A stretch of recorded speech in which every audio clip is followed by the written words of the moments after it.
Gedung sate. Emang ada apaan gedung sate? Banyak cerita yang tidak banyak orang tahu. Yuk kita kupas. Bismillahirrahmanirrahim.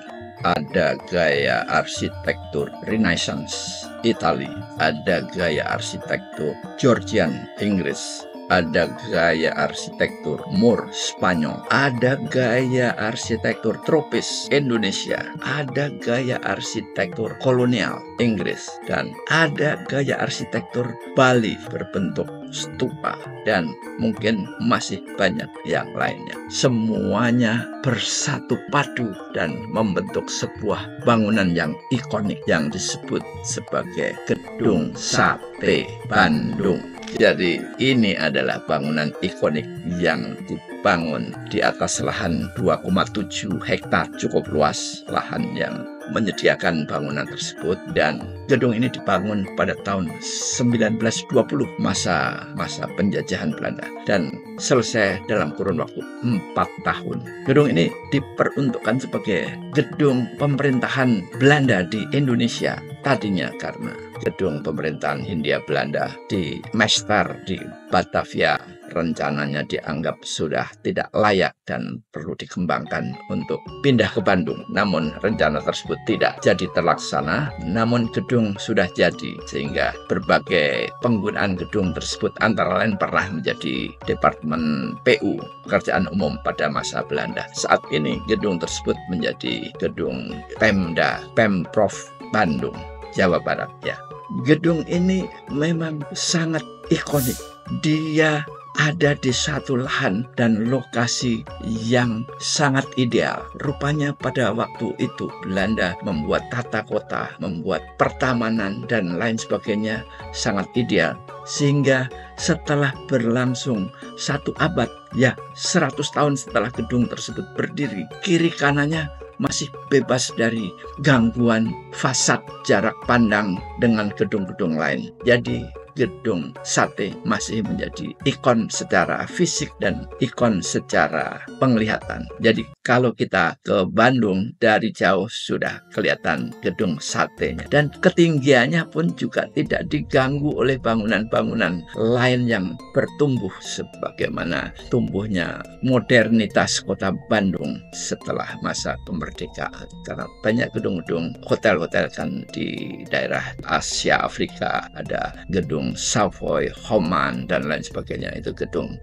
bertingkat, namun jaraknya sangat jauh sehingga tidak mengganggu fasad dan keunikan Gedung Sate. Gedung Sate ini dibangun dengan mempekerjakan sekitar 2.000 tenaga kerja ya, dan ada 150 ahli di bidangnya, ahli pahat batu, pahat kayu, dan juga beberapa dari mereka bahkan pemahat batu nisan yang biasa dipakai untuk memahat batu nisan di pemakaman Cina. Di situ batu yang besar dipahat satu persatu secara bertahap, dan salah satu dindingnya ada menampilkan pahatan yang indah. Gedung tersebut sebagai karya arsitektur memang diakui oleh para pencinta arsitek, pencinta bangunan-bangunan indah, dan juga para akademisi dan siapapun yang arsitek entusias ya, yang menyukai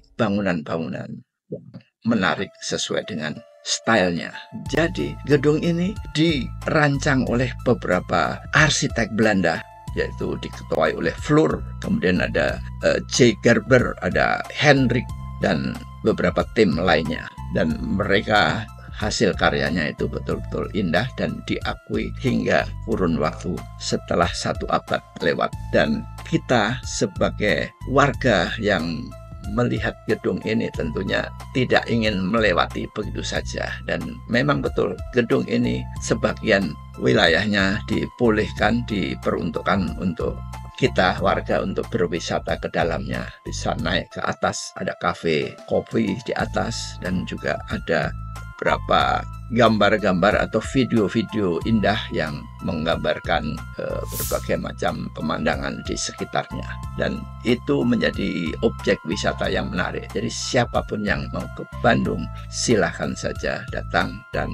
nikmati sambil minum kopi dan kehangatan kopi dan melihat pemandangan indah dari atas kota, dari atas gedung sate tersebut. Kira-kira gedung ini akan menjadi bisa 2-3 abad lagi kalau tidak ada gempa yang menghancurkan. Mungkin gedung ini akan masih kokoh karena memang bangunannya dari temboknya tebal. Dan tadi disebutkan bahwa gedung ini menggunakan altar yang sangat lebar. Jadi siapapun yang mau masuk ke gedung ini langsung merasakan nuansa, merasakan sensasi memasuki gedung yang megah, yang grandeur ya. Itu adalah tipikal arsitektur Georgian dari Inggris. Tapi dari bentuk overstack atapnya cukup lebar sehingga terpaan air hujan yang kena angin tidak akan masuk ke pintu ataupun jendela. Ini adalah ciri khas bangunan tropis. Ya, kita sebagai negara tropis yang dimana banyak matahari tapi juga banyak hujan.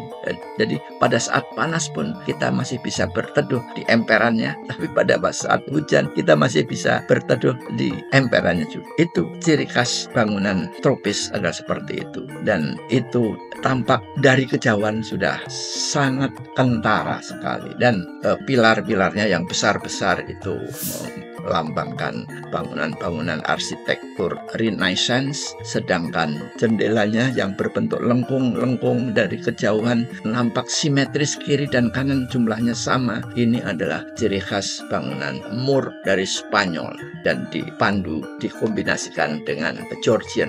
Georgian juga selalu simetris kiri kanan sama. Demikian adalah bangunan konik yang bisa kita nikmati manakala kita datang ke kota Bandung. Bagaimana Anda sudah lengkap, sudah pernah hadir, sudah pernah naik ke atas? Jangan lewatkan jika berkunjung ke Bandung.